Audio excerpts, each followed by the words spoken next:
members, and they can introduce themselves very briefly. We have from Asian American Studies, we have Professor Lisa Park. From Black Studies, Professor Ingrid Banks. From Chicana and Chicano Studies, Professor Ralph Armbruster-Sandoval. And from Feminist Studies, Professor Oakes. Going in departmental alphabetical order, why don't I have Professor Park introduce yourself, give us your role, your title, and a little bit about where you come from. Where did you grow up? Sure.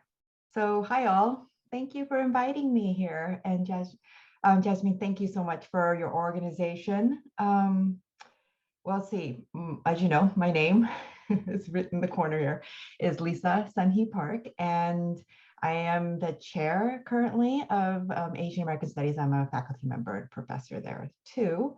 Let's see, a little bit about where I grew up. I grew up in Albuquerque, New Mexico, and in an act of complete and utter cultural appropriation, I grew up in a Chinese restaurant, despite the fact I'm Korean, because it sold better. Back in the day, who the hell knew what Korean food was? Of course, now you could probably make a decent living selling Korean food.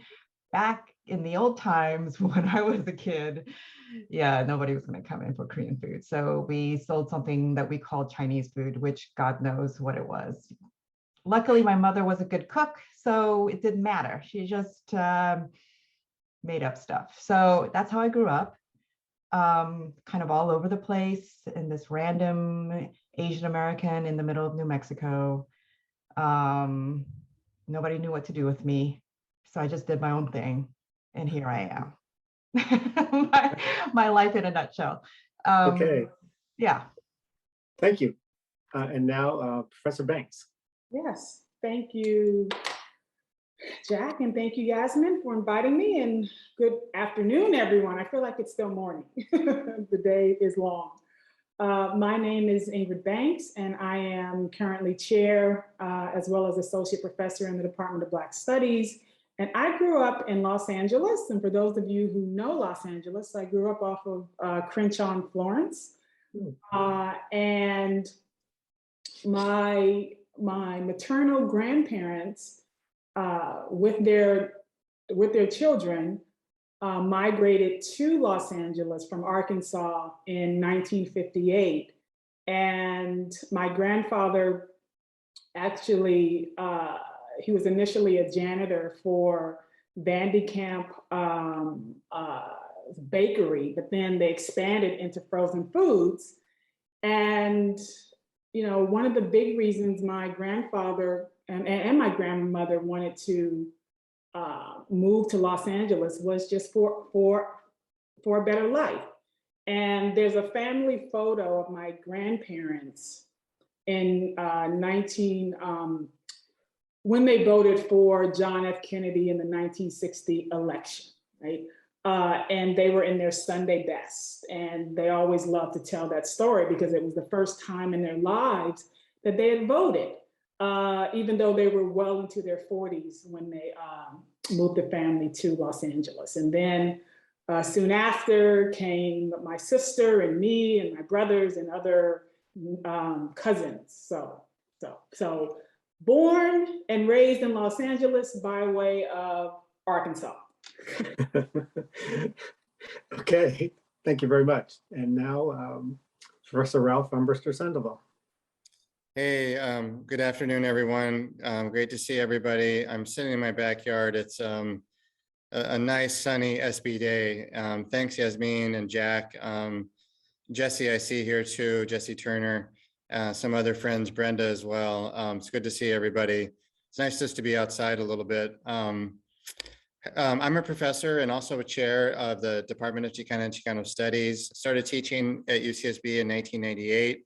So 23 years, if you add that up, or maybe it's 24, I don't know. But I grew up basically in the Inland Empire, as we affectionately call that area east of Pomona, all the way out to, I don't know how far it goes, but all these things are social constructions anyway, the IE. So Fontana, born there, Ontario, Went to Long Beach State for undergrad. Pretty proud of that. 49ers, I think they dropped the 49ers thing because of settler colonialism and such. So I went there, got a BA in political science, and then UC Riverside, I've got my PhD in sociology. Sometimes people ask me, what am I doing in Chicano Studies if I'm a sociologist? You can ask me that later if you're interested. But I've been here ever since, and I really love teaching, at school, and miss everybody, miss being on campus.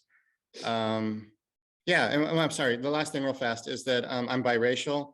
My name kind of reflects that. My father's white, last name Armbruster, it's German ancestry. My mother's Mexican. My mom came to East LA at some point, and well, that's where she was born. I shouldn't say at some point. And my dad's family came from Ohio to Pomona. And well, eventually they had to get together, right, to produce me. But anyway, it's great to be here. Thanks, everybody. And next we have Professor Laury Oakes. Thank you all for being here and taking time. I know it's really busy, and thanks to all the organizers. I really appreciate it. So I am Laury Oakes. I'm professor and chair in the Department of Feminist Studies. Ralph and I joined in 1998, the same time. I don't count the years either. It's lovely to be here. My background is that I have a BA. I was born in Michigan, grew up in the west suburbs of Chicago in a very Republican controlled, quite majority white neighborhood and county. I was known in junior high for doing feminist things like the speeches I gave. My yearbook says, go ERA, the Equal Rights Amendment. And I went to University of Illinois in Urbana-Champaign, got a bachelor's in anthropology.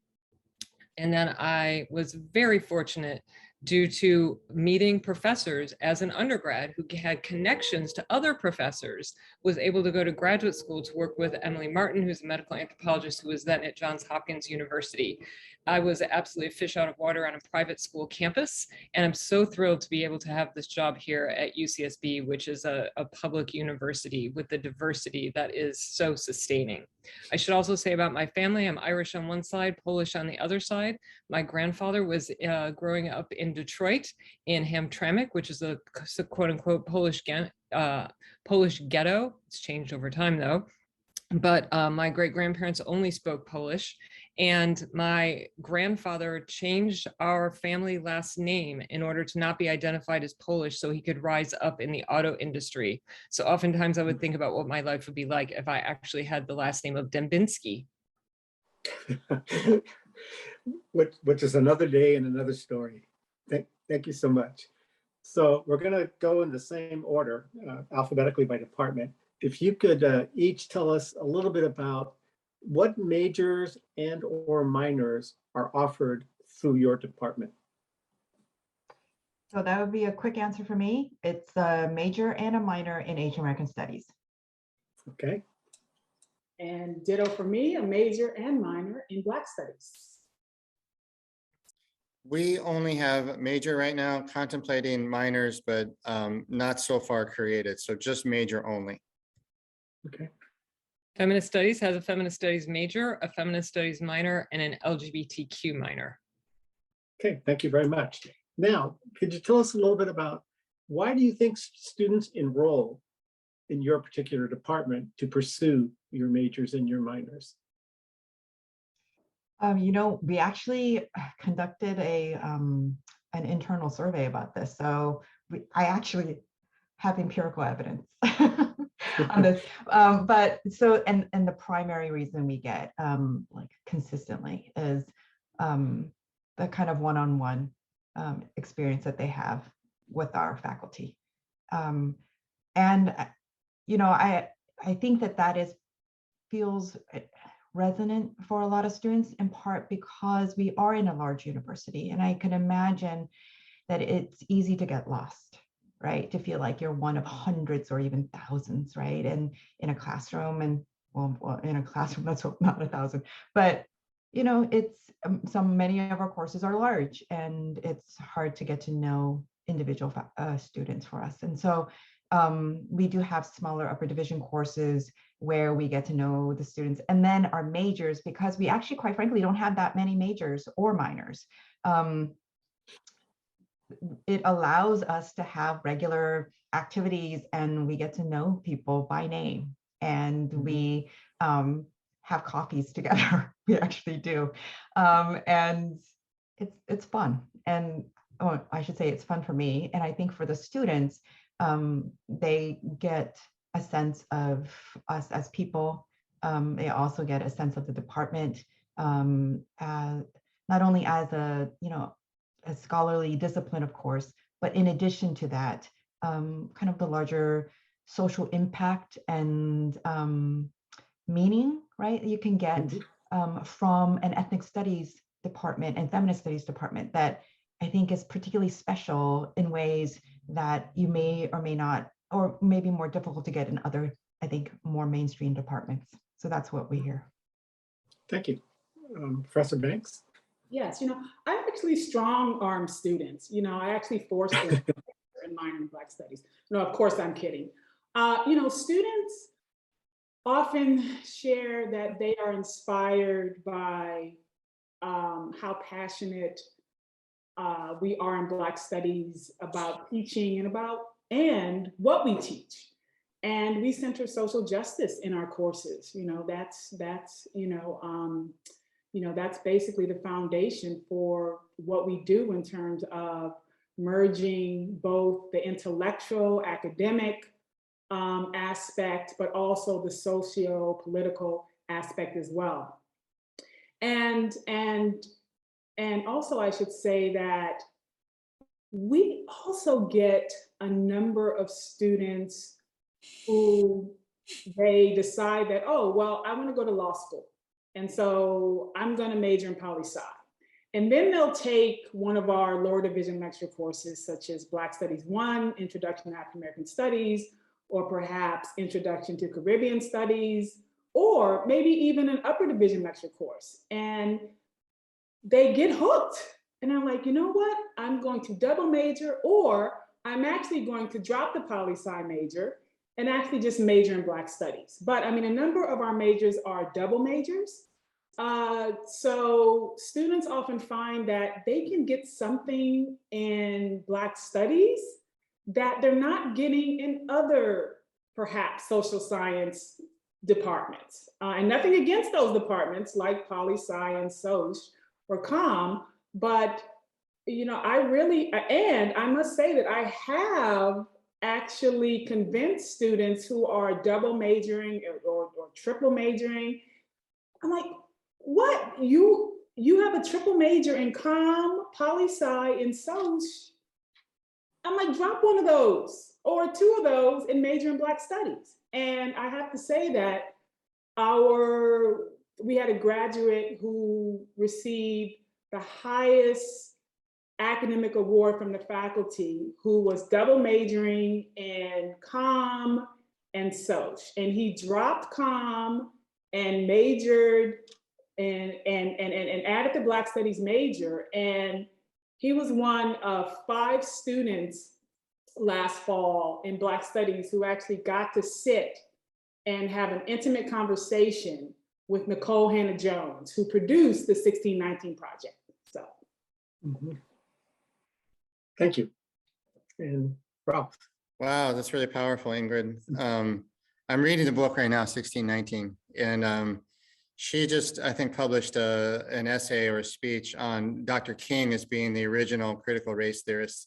If you guys get a chance to read that, it's really a good piece. Since today's Thursday, right? Dr. King's birthday was just on Monday. But I think people kind of choose, that's the question, right, Jack? Why do people come to Chicano Studies?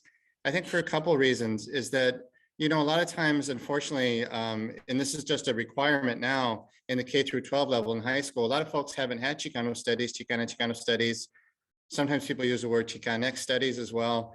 No ethnic studies, right? So when they might get into like Chicano Studies 1A, which is our big introductory class, it's on Chicano history, their kind of minds are blown and they're like, what, how come I had never got this before, right? So I think Chicano Studies just, people get turned on to it for the first time when they take 1A or they take one of our big classes, because we have a 3-quarter sequence.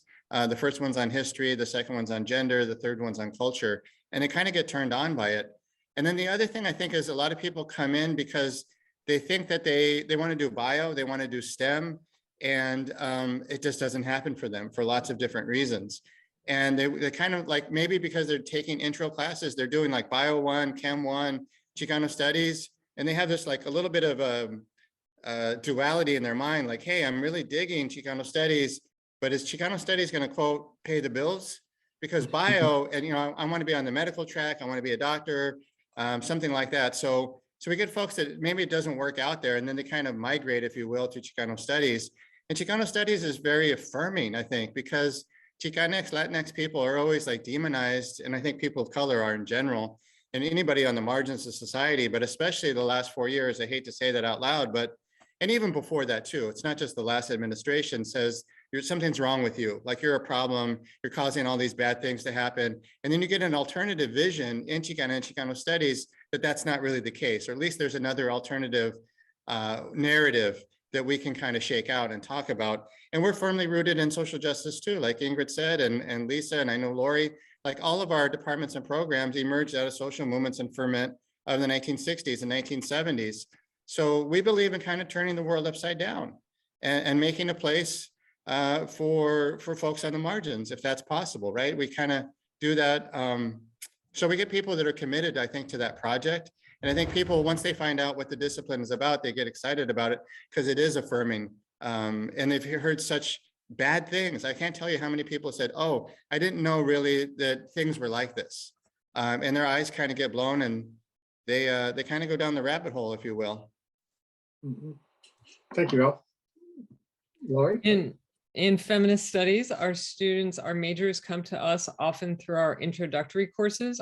We offer large GE courses, including online in the summer. And so students get exposed, as Ralph has said, there aren't many, if any, feminist studies courses in high school, for example. We love our transfer students. There are an increasing number of feminist studies and LGBTQ studies courses in community colleges with articulation agreements.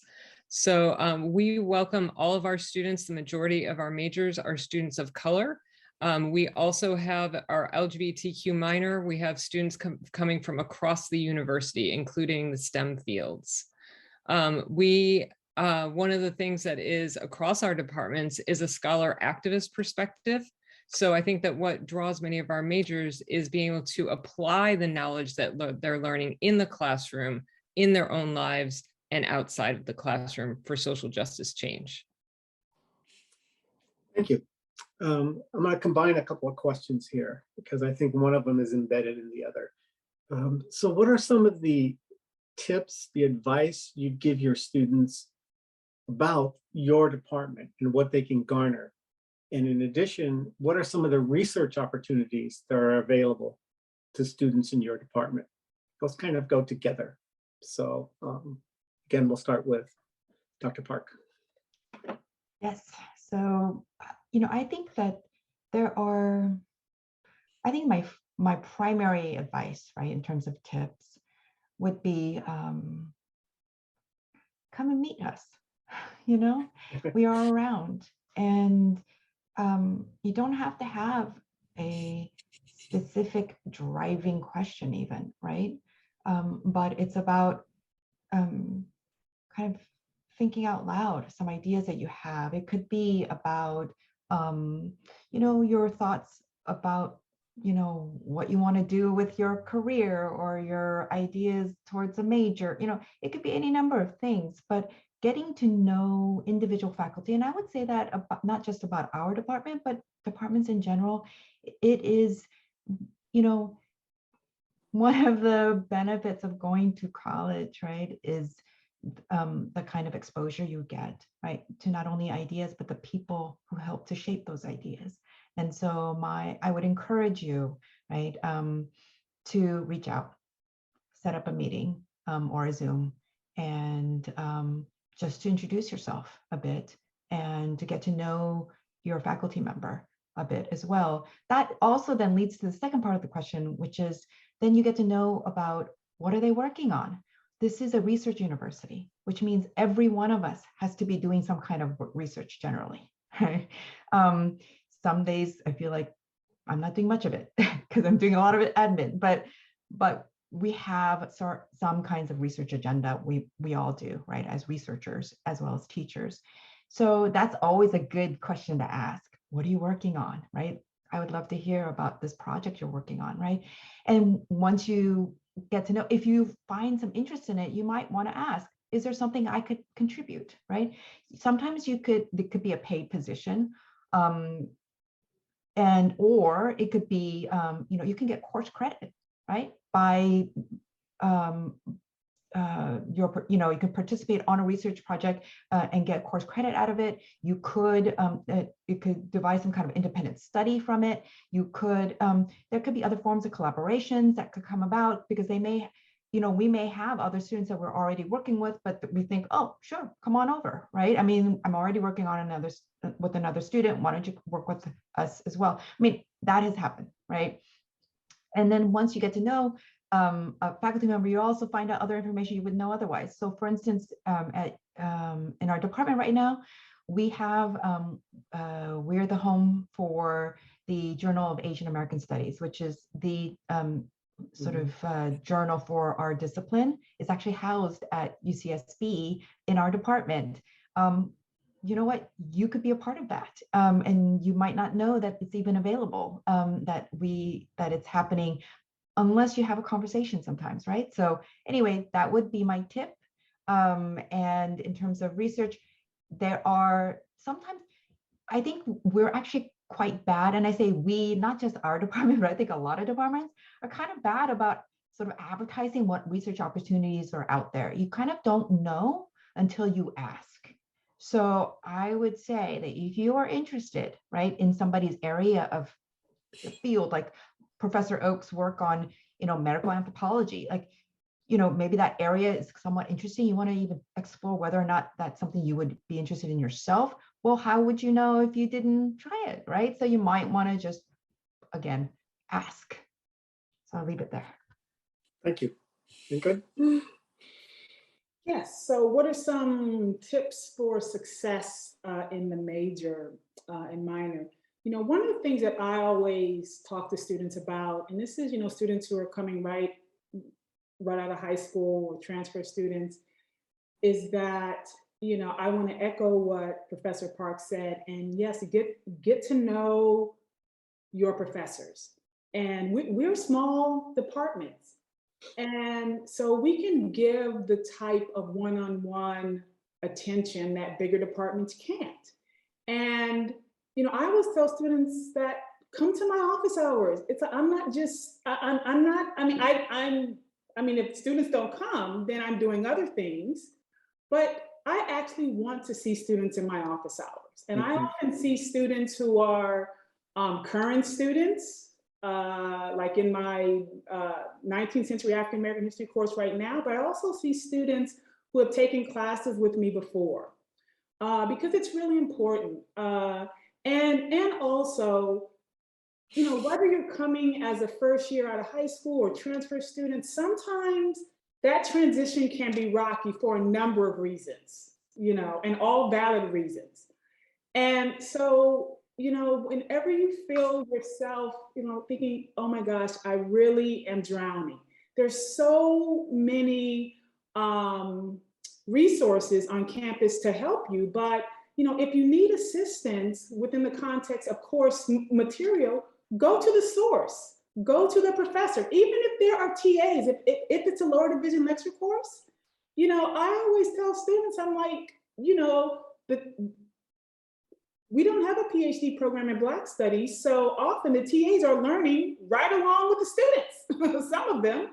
And so I'm like, I'm the only one with a PhD in the room. So when I'm making the exams and I'm, doing a lot of the grading, so, come and talk to me, and I must say that, that is the general belief among, or the general tenor among my colleagues in Black Studies. So again, if you find yourself, having trouble, reach out to your professor, reach out to an undergraduate advisor, the undergraduate advisor in my department, who's wonderful, Teresa Rodriguez. So that's, and also be engaged, be curious, you know, and you know, and take these majors seriously, not just Black studies, but feminist studies, Chicano studies, and Asian American studies, you know. I always tell students that, hey, if you go to Chem 1A and 1B thinking that it's going to be rigorous and that you're going to have to work hard, you should also have that same perspective when you're coming to, you know, Black Studies 1. It's really, really important. And you know, for me, I always tell students that's a social justice project by taking ethnic studies and feminist studies courses seriously. What are some research opportunities that are available?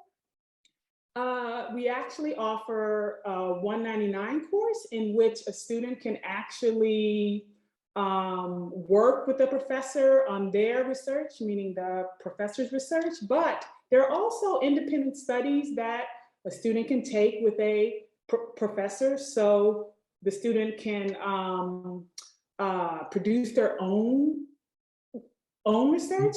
We also require majors to write a senior thesis. And we also have the honors track as well. And it's actually a 3-quarter course over the course, a 3-quarter course over the course of the senior year. So this year, Roberto Strongman taught it in the fall, Terrence Wooten is teaching it now in the winter, and I will teach the last leg in the spring. Now, students can also publish their work in the Black Studies Review. That's our undergraduate journal. And I am still pretty sure that that is the only undergraduate journal in Black Studies. And so students who produce outstanding senior thesis or senior honors thesis actually have the opportunity to get their work published in our journal. And there's one student that I know of who published in the Black Studies Review who is currently earning a Ph.D. in Africana Studies at Cornell University. Yeah. Thank you. Ralph? Yeah, I mean, just definitely office hours, meet professors. I would say also it's important to, you know, sometimes somebody wrote an article several years ago about majoring in a professor. Sometimes students, you know, develop a good rapport and they like it, you know, for good reasons. I had a student once take 5 or 6 classes with me, and then she started freaking out because she hadn't taken anybody else in the department. And I said, you gotta take, you know, what about Sandoval? What about Michaela? What about like our other professors? They know what's going on too. And but they were just kind of a little bit scared about that. So on the one hand, it's a good thing to kind of develop close ties with the professor, but you can't only do that. And I want to say that just for a pragmatic reason, because if you do apply to grad school or professional school in the future, you need 3 letters of rec, not just 1. Like I could write a hopefully decent letter of recommendation, but you need 2 more. I just had a student today, this is such a sweet story, from 2002. She graduated, I think, in 2006, started in 2002. So this is way back in the day when I was a young assistant professor, and kind of just, you know, began to quote, do her life. And now she wants to get a MSW, Master's in Social Work from Cal State Fullerton. Reached out to me. She said, Professor, do you remember me? She said this one thing in class every day. I said, hey, you know, class, she sat in the front row. I didn't remember her name until she just emailed me. I swear she emailed me this morning. I said, hey, what's up? How things going? Oh, I'm peachy. And I didn't know what the peachy thing was about, but it was a sarcastic, like, I'm not doing very well, and like buzz off. So I said, oh shit. So I'm sorry. So she just like totally randomly emailed me out of the blue. And I for some reason that story stuck in my head. So I, you know, began class every day, you know, when we were in class. How's it going, everybody? Are you all peachy? And so that just resonates with me. So, you know, get to know your professors. Like pragmatically, I think it's a good idea too. And just in general, you know, the research opportunities will spring out of that. Lisa said that very well, I think. We have this thing just briefly, like we have a year-long honors program in our department. It's not a super heavy lift to get into it. There are requirements because it's UCSB and we're bureaucracy, but you can get in if you apply. And You start out with like a research question, like what am I doing here? What do I want to do research in? It could be your own independent research thing. It could be connected to another professor, what they're doing on. I study social movements. People want to study social movements. That's cool. But I don't have to collaborate with somebody if they're interested in another topic. Anyway, so you develop your question in the fall, and then you develop your methodology. It might be interviews. You might do human subjects. You do a whole bunch of different things. So 1 quarter spent on developing your project. 2nd quarter is based on doing the methodology and like what you wanted to actually do. The 3rd quarter, you do the write-up basically, and you present at a colloquium at the end of the year. We've been doing it virtual because of COVID, but sometimes we do it on campus, which is really nice too. Parents, families come, and friends and allies and whatnot. And it's and people use that paper that they produce for the honors thing in terms of the writing sample, because if you want to go to grad school, they always say, hey, send a writing sample. It might be 25-page paper, something like that. So that's kind of what we do. I can talk more about that. The other thing is real fast is do mutual aid. That's what they call it today, mutual aid. Rely on your peers for like books, for other things, because books are expensive. Sometimes you don't know how to gain access to books and other resources.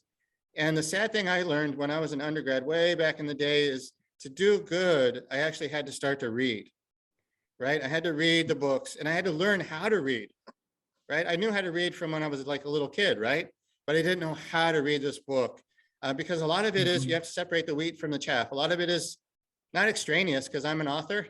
A lot of what we publish is, some of it's like really means something, the other part doesn't. And you have to figure out what's really important, quote unquote. Thank you. Thank you. I'll be brief because I just would underscore what my colleagues have said. Absolutely. And I think on the reading issue, you have to figure out what to read for. In quarter system is hard on students. You're like thrown from one discipline to another discipline. And part of what you have to do is learn about that discipline itself. So the reading for is part of that. I would also say that in Feminist Studies, we do have an honors program with the year-long thesis. And in order to be more inclusive as chair, when I was teaching it, I was in touch with other students who weren't able to get into other departments' honors programs and were coming to me and saying, could I do research with you? So I broadened it out. So we have the honors program, and I call it the Feminist Studies, LGBTQ Studies Research Community. And we all meet together weekly and develop funded projects. And that is just one part of a sense of community that happens with our students, both in our classrooms, even in our big GE classrooms, in the dorms, in sports teams. I see a number of athletes all taking the same classes. So I want to really emphasize that sense of community that can be built. Thank you so much. Before I ask the last question, I just want to interject one thing. Both of my kids came to school to UCSB, and my daughter actually utilized 2 of these departments, as she was a quadruple major. And one of them was Chicano Studies and one of them was Feminist Studies, and took Laury and took Ralph a number of times. And she has fond memories of those classes. And she became a researcher after that and became a research.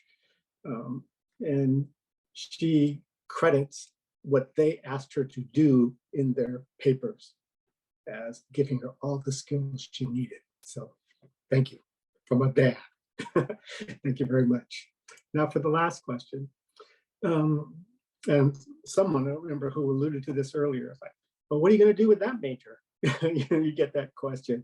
So based on the students you've worked with and students you know who have majored in your department, what are some of the things people are doing with what they learned from your discipline? And then lastly, how can the students contact your department? So what are people doing with the degree earned in your discipline? And how can students contact your department? And again, we'll start with Dr. Park. So I love this question because my answer is always, there isn't anything you can't do in our discipline or any of our disciplines that we're talking about today, right? Because at the undergraduate level, right, it's about, as Ralph was saying, right, it's about learning to read or reread, if you will. Like you're figuring out, and as part of that, you're figuring also out like what it takes to make an argument. You're also understanding how to formulate a convincing point that is powerful, right?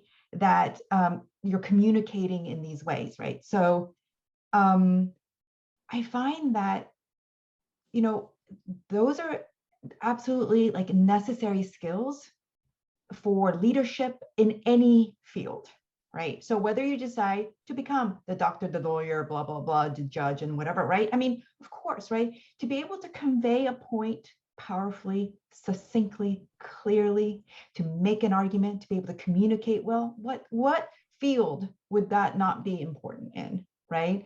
So you can be a chemist, but you know what? You're still gonna have to write a memo, right? Whether you're a chemist for a corporation or a chemist for a lab or a professor or a teacher who teaches chemistry, right? I mean, all those things, you're going to have to learn how to write, read, and articulate well, right? So, and that's and that's all required. And the crux of that, critical thinking, right? The ability to take something that somebody gives you, right? Whether it's in written form, verbal, or whatever, and be able to think for yourself, to be able to take information, to assess that information, and to then understand and convey your own articulation of that point, right? All those things, that's critical thinking, right? The ability to do that is necessary whether you're going to go into law, whether you're going to go into public policy, whether you want to go into government and politics, maybe you want to go into journalism, right? Or you want to be a teacher, right? An educator, or maybe you want to go into public health, right? In terms of public health administration or public health as a social worker, right? Or maybe you want to go into international relations. Maybe you want to be a diplomat. Maybe you want to be on and on, right? I think that especially because many of our majors, I think if I can speak for all of us, when people double major, right? And that way you get as many skills or sort of background information as you can, right? In order to make a decision for yourself, right? About what you want to do next. But I also say this, is that what you think you're going to be now may not actually be what you're going to quote unquote be anyway, right? So I know that it's hard to actually say this and to believe it, right? At this point as an undergraduate, right? Which is you don't have to make every decision of your life right now, right? Things come in steps and then you'll come upon a step you never even knew existed, right? There are professions for which you cannot be trained for, quite frankly. Most professions you train on the job, right? You figure it out as you go. How are you going to figure it out? You're going to figure it out because you're going to be able to have skills of critical thinking. You're going to figure it out because you know how to articulate yourself and your thoughts in powerful ways. And you have an expansive knowledge of sort of life and of literature and of art and of chemistry and of you name it, right? Because you got a liberal arts education, right? And that's what you can get from this. So you can't go wrong. Thank you. Dr. Banks? Thank you for that, Lisa. You know, yeah, I get this question a lot. What can I do with a Black Studies major? And I say, well, what can you do with any major? You know, and as Professor Park said, you can do whatever you want. And I also tell students, you know, Black Studies, it's not unlike any other major. You come to Black Studies, you do well, then you're gonna have just exponential opportunities once you leave UC Santa Barbara, right? So law school, check, absolutely. You know, I mean, we have former students who are working within environmental justice agencies, who are working at other types of social justice organizations like the ACLU. One of our grads is criminal justice director for the Northern California ACLU. We have students who are working towards completing their PhDs, and they're going to be where I am, you know, and I'll be happy to like welcome them as colleagues right when I'm getting ready to retire, right on. We have students who work in government. We have students who are playwrights, who work in TV, producing, directing. We have former students who are attorneys, who are public defenders, but who also work. Well, we have one graduate who actually works for the big film mogul George Lucas, and this student went to Harvard Law School. I mean, we have students. I mean, as Professor Park said, you can do anything you want. You know, it's really about getting that solid foundation of critical thinking, and that is it. You know, once you have that foundation, you can do whatever you want, because critical thinking also to me means that, you know, you are mindful and also committed to working hard. You know, I think that we in this society, so many people are easily duped. You know, we are so seduced by what we see on TV or in social media. And so if you're a critical thinker, you know, and you show that when you're applying to graduate school, professional schools, to jobs, you are going to stick out. You know, you are going to actually be very competitive, you know, in trying to get into post undergraduate schools, but also jobs. I mean, the world is your oyster, basically. So I want to say that. And also, if you go to our website, if you go under About, you'll see a welcome from the chair. And that's a welcome to students. I'm not welcoming my colleagues at UCSB or across the nation. It's a welcome to undergraduate students. And you see exactly where some of our graduates have or are matriculating after they leave UCSB and what kind of jobs they have. And also you can see that you can contact me or our undergraduate advisor, Teresa Rodriguez, to learn more about our major. But I'm be talking to folks in the breakout room as well. Thank you. Yeah, just I can echo that a little bit. I think our majors do anything they want to do. And usually they get into the major because they want to address wrongs. They want to address disparities. And how do they do that? They become teachers, they become counsel. You know, high school counselors are a very common thing because a lot of students feel like they didn't have good high school counselors that kind of steered them on the wrong path, that kind of thing. So counselors, lawyers, doctors, teachers. Teachers is a huge thing, I think, we had one of our graduates, I think the LA Unified teachers were on strike in 18 or 19 a few years ago. And she was, her image became reproduced on the strike, on the posters. People had them on, you know, strikes and picket lines and stuff like that. So we've had people do pretty much anything and everything. People have gone into the corporate sector too, to maybe, you know, become entrepreneurs and business people. I usually say, you know, if you want to become a Chicano Studies major, it may not pay the bills. It may not pay the bills, but it might feed your heart.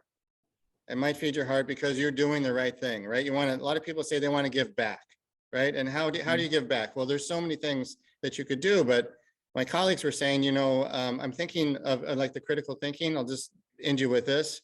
Paulo Freire, Pedagogy of the Oppressed, famous book, famous scholar, activist, said, you want to read the word, you want to read the word world with a word. I think that's what it is. Like, you know, so if you read a specific word, that might be enabling you to like understand the world, right? So it's a concept like patriarchy, sexism, racism, institutional racism, stuff like that.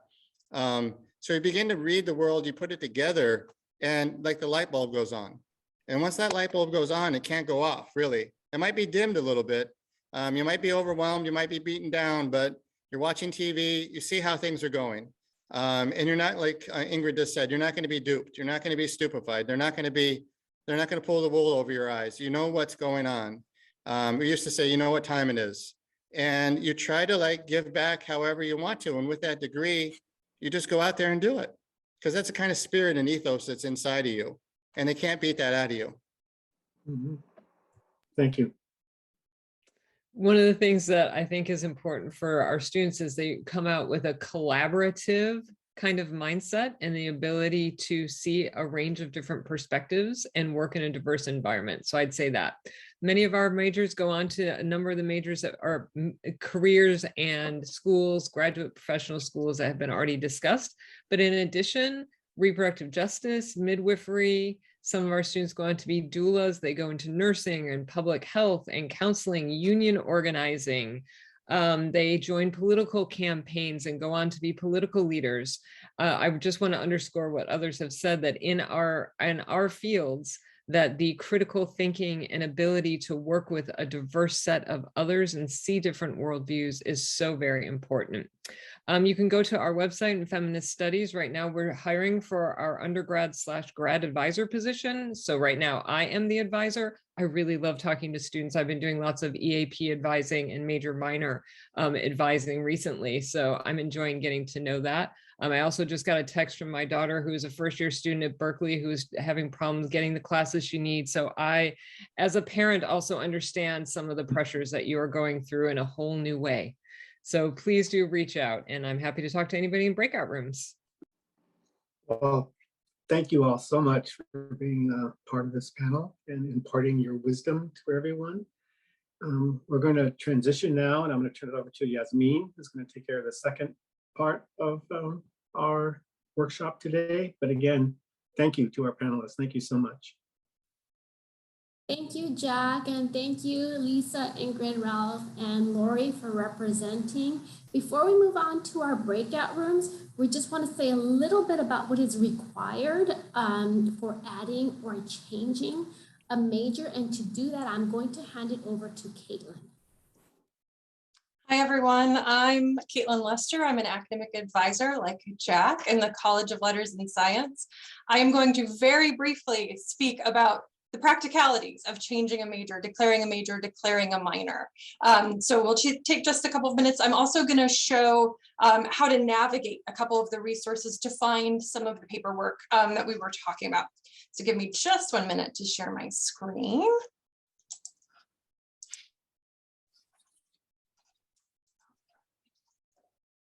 Everyone see that okay? Perfect, okay.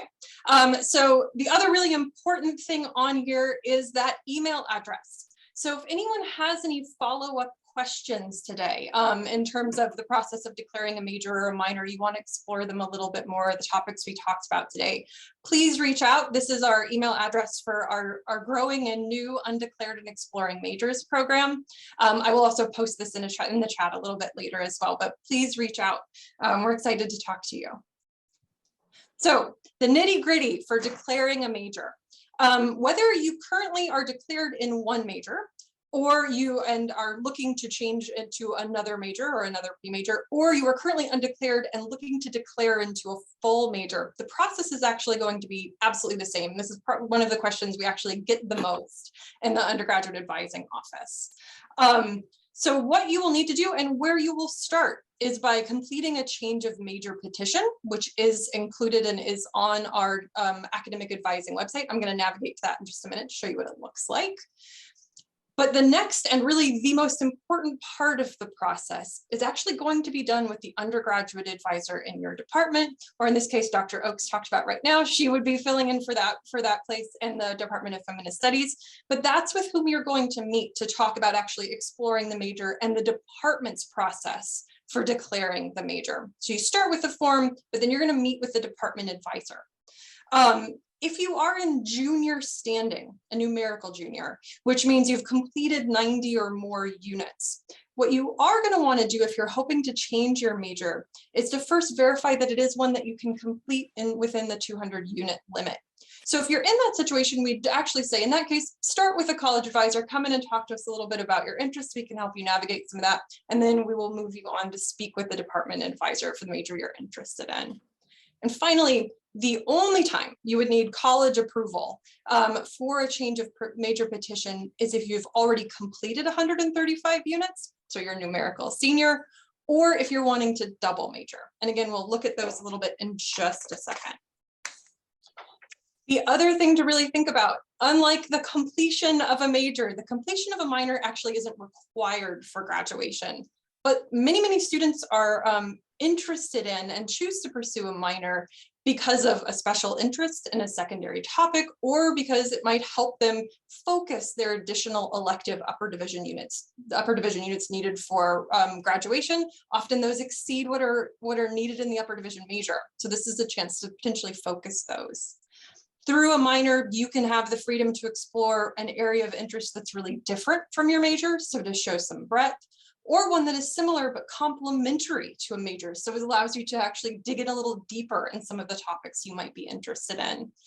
If you are considering a minor, refer to the UCSB General Catalog, which we'll look at in just a minute, to get a list of all the minors on campus, as well as the requirements for the ones you're interested in. And two important considerations. Generally, you cannot major in the same department or you cannot minor in the same department that houses your major, generally. And no more than 5 units can be applied simultaneously to a minor and a major that are meeting both of those requirements. And finally, and most importantly, declaring a minor is specifically done with your department advisor. So it will be done with the department if you're interested in doing one of those. So very quickly, I'm just going to show you a couple of the websites that are really most important to this process. The first, our general advising website. Now, granted, I'm biased. There's lots of important information on here, but probably the 2 most important things in terms of what we're talking about today. From here, and you'll see it's duals.ucsb.edu. From the general advising, if you're ever interested in having a drop-in advising appointment or a longer half-hour appointment, this is the tab from which you can schedule one of those. And also very importantly, the forms. So on this very long bullet point list of forms, the 2 that are really going to come into play will be the change of major form. This is what you'll use when you're meeting with your department advisor to either change or declare a major. You can find it here if you're within the College of Letters and Science, declaring a major within and already currently a Letters and Science student. You're going to use this form. It is the most common one. So often what students will do is complete the first part of this form, meet with the advisor to get more information about the process in their particular major, and then move forward and submit the form from there. If you are considering a double major, there is one additional thing that you will need. And that is this memo of understanding for double majors. And that is if you're planning to double major within the College of Letters and Science. What this does is allow you to see what uniting you would need, how you could complete, or with what unit requirements you would complete to the double major. So a sense of what your total units would be, as well as put together a plan for graduation. So what would get you there essentially when you would be anticipating with the double major that you would graduate. So if you're interested in double major, you would submit this form along with the change of major form when you're looking to do a change of major. The one other very, very helpful website is the General Catalog for UCSB. Just Google General Catalog for UCSB. It's one of the actual most helpful resources that I think sometimes folks don't realize exist. From there, the undergraduate major directory, you can also find a list of all of our minors. But from here, for each and every one of our departments, including all of the ones who are here today, if you go into there, you can find the major and minor sheets for this particular year. You can find contact information for the department itself, as well as the descriptions of all of the courses in the program. This is a great thing to start with if you're just starting to explore a major. This can be a really terrific place to start to look for majors and minors. So I've talked a little bit about how college advising can help. We're going to introduce and talk about some of the other resources on campus. The other one I did just want to really make sure was you were familiar with is career services. So career services really helps in every stage of a student's academic progress. So both from the early stages of discovering and choosing a minor, all the way through thinking about how those academic programs are going to relate to graduate schools, going to relate to careers. One of the ones that's really integral and really important to what we discovered and talked about today is this Discover Options resource. From here, students can do things like take a number of assessments that look at strengths, values, interests, personality, to start to think how some of those make transition to careers and majors that really suit you. So you can take those directly from the site, and then you can follow up and meet with one of the career services advisors to talk about your results and explore those in a little bit more depth. So in addition to college advising and career services, Sophie is going to talk, I believe, a little bit about Transfer Student Center. Thank you, Caitlin. Yes, hi everyone, my name is Sophie and I'm actually the programs assistant for the Onda Student Center, but I'll be talking real briefly about the academic resource centers that focus on peer support through mentorship. So first, the Transfer Student Center is a center focused on supporting the transfer student experience at UCSB. The TSC is located in the library and they host workshops and events led by their transfer student peer educators. And there's actually 2 in-center advisors available through the TSC, which is really amazing. And the Onda Student Center is a center focused on supporting the first-gen student experience, and our students and career staff identify as first-gen. In person, our center is located in Kerha and it functions as a study space. But whether it's remote or in person, our team offers mentorship and workshops catered to the first-gen experience. And Jack, who's actually here with us today, and holds advising hours through the OSC. And I will continue to echo the sentiment shared today that please come visit us. We are ultimately a resource for you all. And both the TSC and the OSC both offer some great graduate school mentorship. So if you're ever considering or just thinking about graduate school, we have mentors that know the experience. They're currently in graduate school and share these different identities. So it's really great to connect with our peer mentors and our graduate student mentors. And I also do want to briefly add that both centers are hiring for their peer mentors and educator roles for the next academic year, and the positions are for the whole year. So this is a great opportunity, and I will paste more information in the chat. And from that, I will pass it to Brenda or Jennifer. Hi, everyone. So my name is Jennifer Leon. I'm one of the EOP counselors. I will briefly just kind of go over our resources at EOP. So basically, the Education Opportunity Program provides assistance through mentorship, academic programs, financial assistance, there's counseling and advising, and other campus support services to those who are first-generation college students and are from low-income and educationally disadvantaged backgrounds. You can find us either through QLS and Shoreline, and you can get to meet with either one of, like myself, an EOP counselor that can go over anything academic related, financial related, mentorship, whatever you're seeking at the time, in addition to our peer mentors who are also available via Shoreline and QLS to provide that assistance depending on where you are and what you need assistance with. So please come see us. I'll put our website on the chat. I can elaborate more in those spaces given the time. So yeah, hope to see you all soon. Before we go out into the breakout rooms, please stick with us after the breakout rooms because we're going to have a raffle. We're going to raffle out a few Amazon cards. I am going to take 1 minute or less to set up the breakout rooms. Folks have the ability to choose the breakout room you go into. The breakout rooms are named by department. And this is an opportunity for you to ask questions, to engage, to really touch on things that we haven't touched on yet in the panels. So with that, the breakout rooms are open now, and feel free to attend the ones that interest you.